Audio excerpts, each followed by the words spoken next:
Hello friends, आज हम pant palazzo की कटिंग सिखाएंगे जिसका बेल्ट 36, हिप 40 इंच और लेंथ 35 इंच है। हम हिप के अकॉर्डिंग बेल्ट की मार्किंग करेंगे 10 इंच प्लस 1.5 इंच और फिर हम आसन की मार्किंग करेंगे जितना हमारा बेल्ट है 9 और प्लस 1.5 इंच करके हम आसन की मार्किंग कर देंगे। आसन की मार्किंग करने के बाद हम दोनों निशानों को सीधा कर देंगे।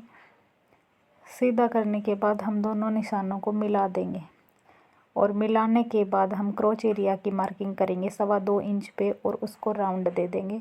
राउंड देने के बाद हम दोनों का सेंटर पॉइंट लेंगे। सेंटर पॉइंट लेने के बाद हम जो हमारा पोंचा है उस पर भी हम सेंटर पॉइंट लेंगे। सेंटर पॉइंट लेने के बाद दोनों को सीधा स्ट्रेट मिला देंगे और फिर उसके बाद हम पोंचे की मार्किंग करेंगे। सेंटर पॉइंट के दोनों साइड बराबर मार्किंग करेंगे 4-4 इंच पे और फिर हम प्लेट्स का निशान लगाएंगे। प्लेट्स का निशान लगाने के बाद प्लेट्स हम 1 इंच की डालेंगे और हाफ इंच दोनों तरफ मार्किंग कर देंगे। फिर जो हमारा क्रोच एरिया है उसकी साइड से हम हाफ इंच डाउन करेंगे प्लाजो को।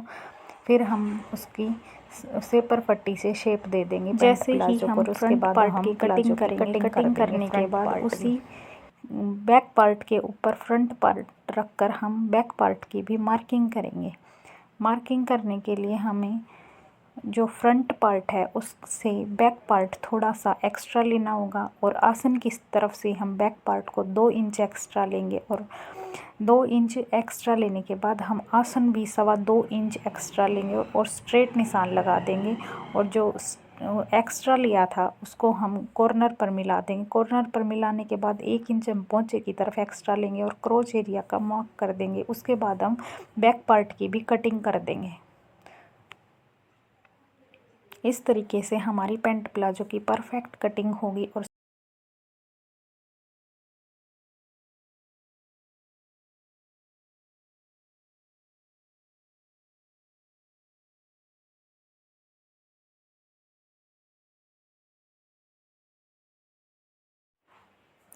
कटिंग करने के बाद हम बेल्ट की कटिंग करेंगे। बेल्ट की लेंथ 24 इंच ली है और चौड़ाई उसकी 4 इंच ली है। डबल फोल्ड में फैब्रिक लिया है और उसको कट कर देंगे।